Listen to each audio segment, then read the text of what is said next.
مرج البحرين يلتقيان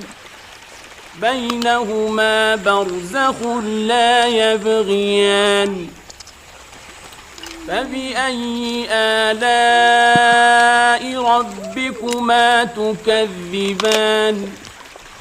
يخرج منهما اللؤلؤ والمرجان فبأي آلاء ربكما تكذبان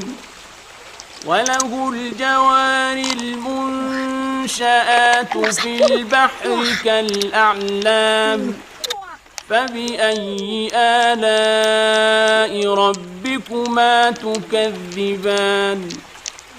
كل من عليها فان ويبقى وجه ربك ذو الجلال والإكرام